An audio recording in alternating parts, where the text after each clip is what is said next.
Hey everybody, it's Nate with Sauce Ain't the Boss here again, and today is day number 364 of quitting alcohol.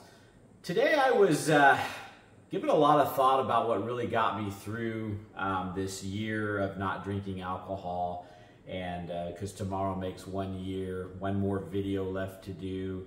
And how did I get here, right? What was my secret, if there is such a thing as a secret? I don't really think that there is.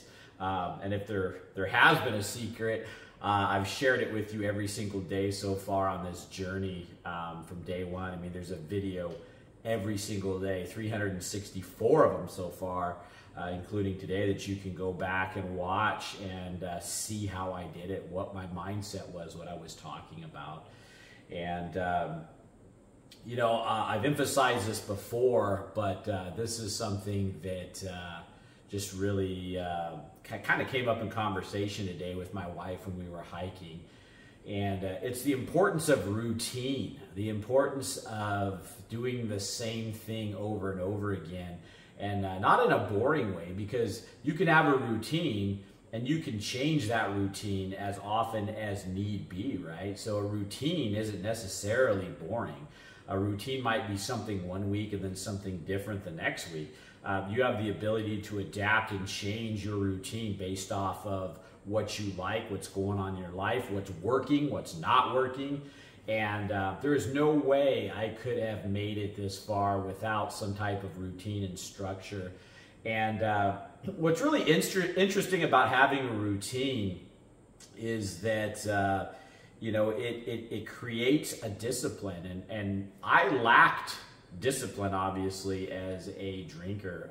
That was one of the reasons I drank. I didn't have discipline or self-control over my drinking, the amount I was drinking, why I was drinking. I just was just out of control. And anyway, by you know, from day one of me quitting, I knew that I had to fill that time. I had to fill that void. I had to figure out what I was going to do now that my precious alcohol was gone.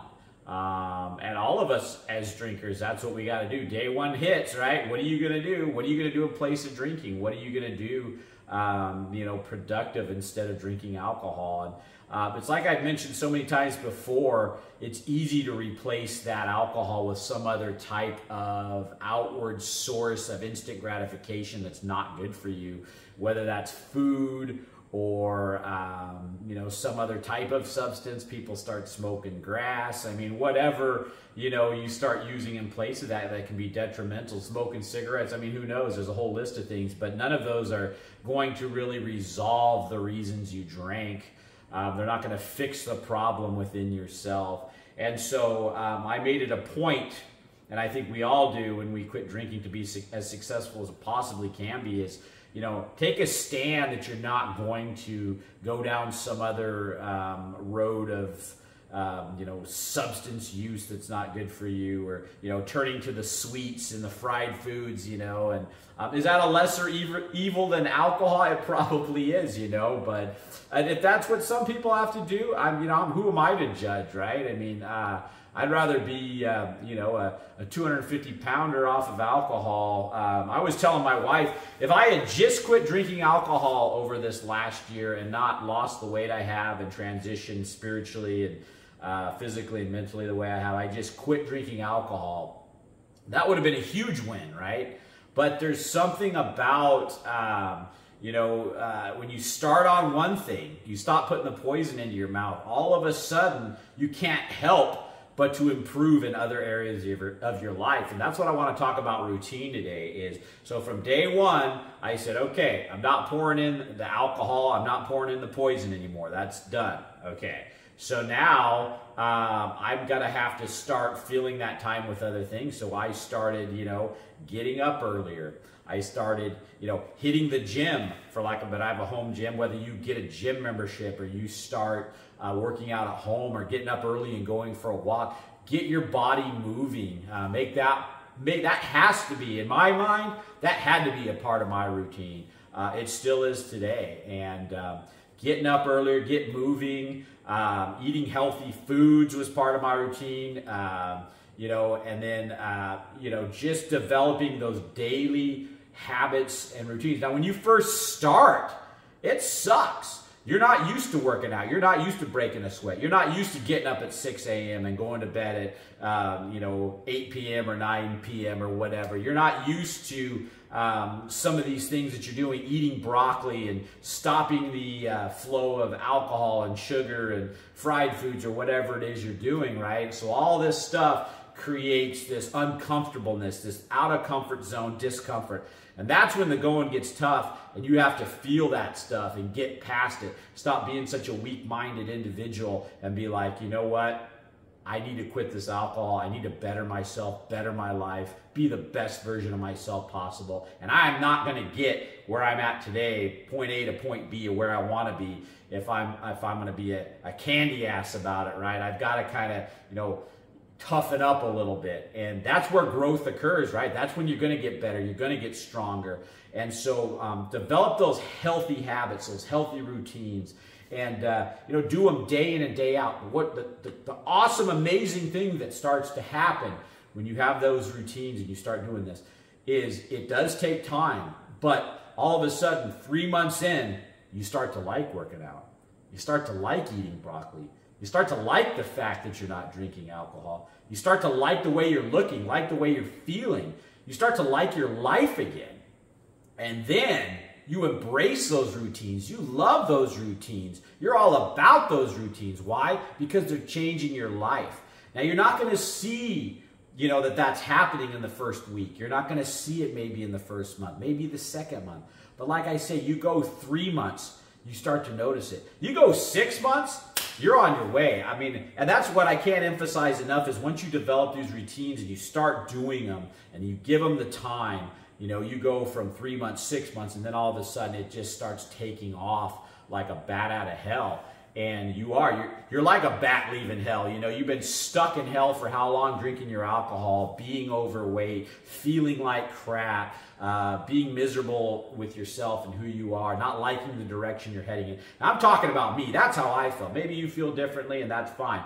Me, I was not liking who I was. I was not happy with how much I was drinking. I was not happy with so many different things.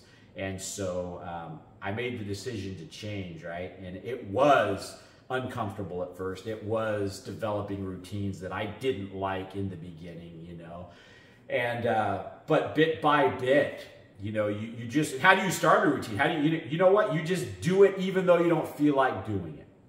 Plain and simple. Now, that sounds like crap. Well, yeah, it kind of is in the beginning, right? But you're never going to get there if you don't. Those days you don't feel like getting up. Those are the days where it's more important to get up. Those days you really don't feel like hitting the gym are the days that you hit the gym even harder. It's because when you get past the worst of the uncomfortableness, nothing matters anymore, Once you develop a routine that's hard and that's uncomfortable and out of your comfort zone, you get to a place where you just get mentally tough, you get physically tough, you get spiritually tough because you're tackling these things that you don't feel like doing anymore. And on the other side of that discomfort and of that hardship is the growth, is the moving forward, is the getting better.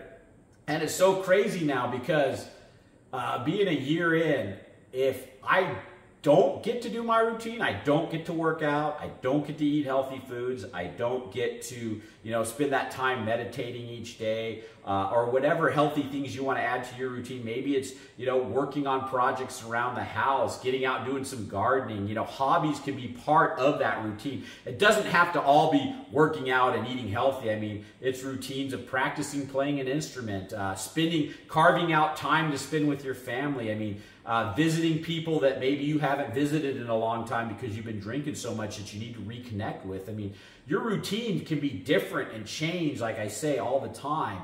But at least set up a plan. Come up with that routine in the beginning and just go for it. And, how do you win a marathon or how do you complete a marathon, let alone win the damn thing, right? But how do you complete it? One foot in front of the other, one step at a time. How do you win at a routine? How do you get that to be ingrained in you? One day at a time, one thing at a time, getting up early. This morning I woke up And it felt like I had a million things to do, you know, a million things to do. Not only my routine, but there were other tasks that have come up, other errands to run that just all seemed to compound into this one day this morning, right? You know, and even doing this video is part of my routine. It's been that way for the last year, and I know I've got to do that, and I've got to do this, and I've got to do that.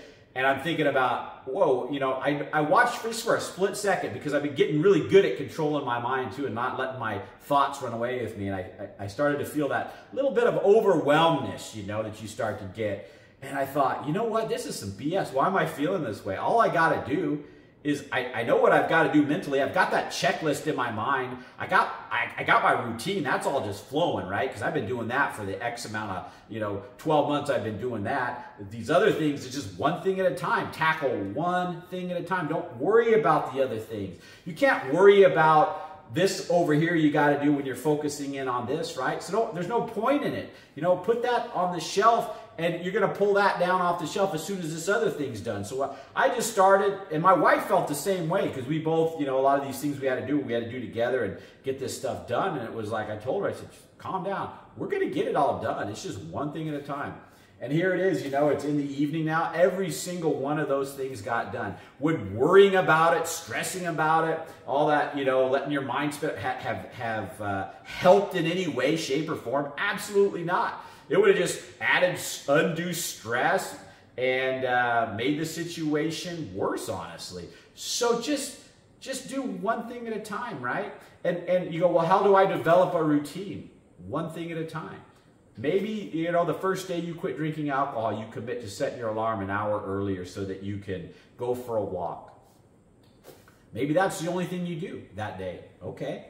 Maybe the next day you get up and you do that. Okay. You go for that walk. But then you're going to add something else to your routine. Rather than eating your, you know, bacon, eggs, and waffles, you're going to have oatmeal and some protein powder instead, or some fruit and maybe some egg whites or something like that that's more healthy, or whatever, right? You get the point. So now you wake up and you go for your walk. You eat that healthy breakfast. Now that's part of your routine. You don't like the way it tastes. You don't like the way you feel and break a sweat on that walk. But you know what? You're going to do it anyway.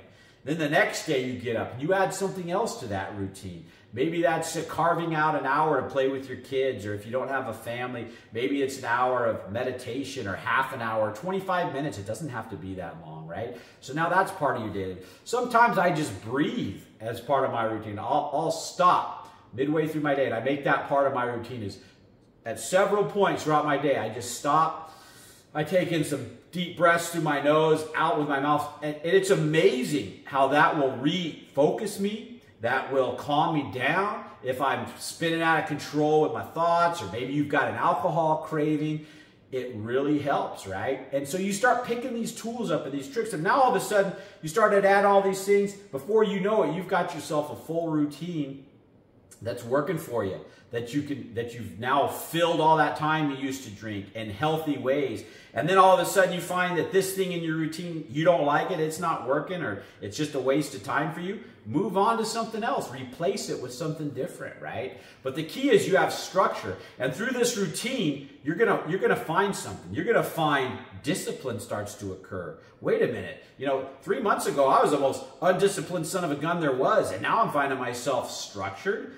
It's just like children, right? Children need a routine. They need structure. They need a bedtime. They need, you know, they need parents to help them along the way, you know, with set things that happen every single day. And those kids that have those routines, they thrive. The ones that are, you know, the parenting's just willy-nilly and the kids can do whatever they want, they're going to go start raiding the candy drawer, eating candy and playing video games until 3 o'clock in the morning, and, you know, not getting enough sleep, right? And then the discipline goes out the window. They start, you know, kind of leading a life that's not good, right? Well, we're the same thing. We need a routine. We need structure. We need discipline in our lives. And through that, all of a sudden, it's like I've said before, the mind, body, and spirit, it's all connected, right? And so as you do one of these things, you start working on your physical transformation.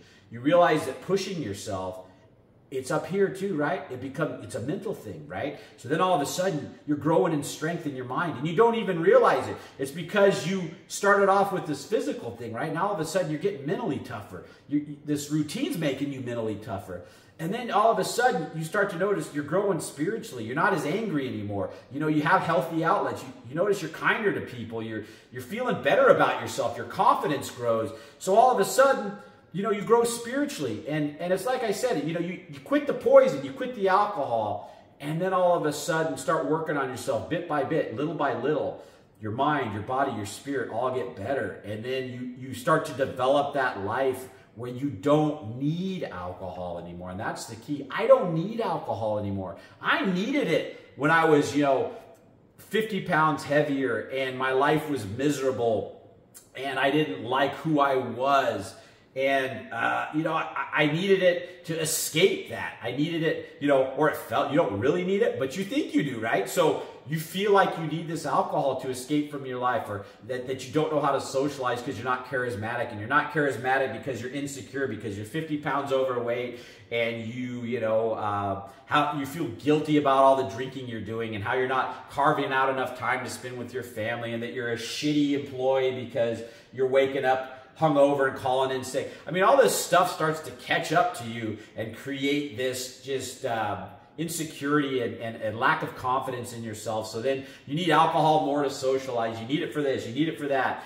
And then, you know, it spirals out of control to you're like I was, drinking, you know, at least 12 drinks a night every single day. Yeah.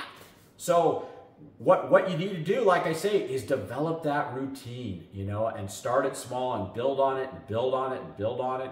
And eventually you're not going to want alcohol anymore. Right now, the thought, I was telling my wife, the thought of drinking, it would screw up my routine. It would screw up the life I'm building. It would screw up all these wonderful things happen now. I don't want alcohol anymore. And I don't think I've been able to say that for a long time. Even in the beginning, I still wanted alcohol. Hell, 3 months in, I still wanted alcohol. 6 months in, I can say part of me still wanted alcohol, you know. But the further I've gone, the more I've built a life that makes you not want or need alcohol, the less it's gotten and the less it's gotten. And it happens slow, guys. You know, relatively slow. I mean, a year really just flew by, to be honest with you. It's like you said, we used to say when we were raising our kids when they were little, the days are long, but the years are short, right? When you're in that day that's tough and it sucks, and you've got those cravings and you have a trigger and you're pissed off at the world because something happened, or you've got stress or anxiety or boredom and you want that alcohol, right? And you have to toughen that out. That day is a long ass day. You just want to get to where, you know, you call it a day and go to bed because it's been a real bitch, you know. And I had those days along this journey. Absolutely, I did. And but you get through those days and you level up. You become stronger, right? And those are the long days, right? But before I know it, I'm at the end of the year, right? And I've completely transformed my life. And I didn't think it was possible in a year. If you had asked me 364 days ago, could I go from where I was to where I am today in 1 year's time, I would have told you, no way. I'm too messed up. I'm too messed up, man. I can't do it. I need my alcohol, right? My life's a mess. It's possible, guys. I'm living proof of it. I didn't think I ever would be, but here I am, right? So that's what I wanted to share with you guys today, how important a routine is, you know, and routine, consistency, having a plan, sticking with it, and don't fall prey to, I'm not seeing results with this routine. I'm not seeing results from quitting the alcohol. You ain't going to see them for a while. It's just plain and simple. You'll see little things. You'll get moments of encouragement. I called it moments of pure joy. In the beginning, you know, even the first week, I had moments of pure joy. They wouldn't last long, but they were there. They were there. It was like, I'd be just like doing the most random things just throughout my day. And I just have this snippet of joy. And it was joy because I was free from alcohol. I didn't drink yesterday. I wasn't drinking today, right? And I knew that. And I knew that I was heading in the right direction. And those moments of pure joy, knowing you're heading into the right direction, there's nothing like them. It was a joy that alcohol can't touch with a 10-foot pole. You know, it's just that pure happiness and joy. And I used to get them a little bit. And it was that glimpse that kept me going, you know, and then they started to grow. And then it became hours of pure joy, a life of pure joy, right? But it doesn't happen overnight. You get the snippets, you get the little glimpses of what it could be like, right? And use that, hold on to those moments and know that you're going to get more of them. That's just the beginning, guys. It gets so much better. And but it's time, it's consistency. And if you could hold out, and remember what I'm saying today, it makes the difference, right? I held on to it. It's got to get better, right? Because sometimes it just, you're not seeing those results and you're going, why am I doing this? You know, I'm just going to go back to drinking because this is shit, man. I'm doing all this hard work. I gave up my drug and I still feel like crap. I don't feel good. I'm not getting good sleep. You know, there's a lot of things that kind of go on those first 3 months that seem a little discouraging. There's positive too, don't get me wrong, and that's what keeps you going. But just remember, it's a time thing, guys. So I think I'm going to leave it there for today. Tomorrow will be day 365, 1 year for me, no alcohol. I'm super excited to do that video. I've got some before pictures I took. I've been kind of timid to share those with everybody, you know. I'm not gonna lie, I was a fat ass, man, you know. But I'm gonna show, you know, what happens physically, you know, when a person, you know, drinks for 20 years, what I looked like. So you're gonna see me in all my glory when I was, you know, 50 pounds roughly heavier, and yeah, it's not pretty. And then I took some after photos today, actually, just so I can show you guys the difference, what 1 year makes, right? And so anyway, that's coming tomorrow. If you guys are enjoying these videos, please give them a like, subscribe to the channel if you can, and most importantly, remember, sauce ain't the boss, you are. You guys have a great day.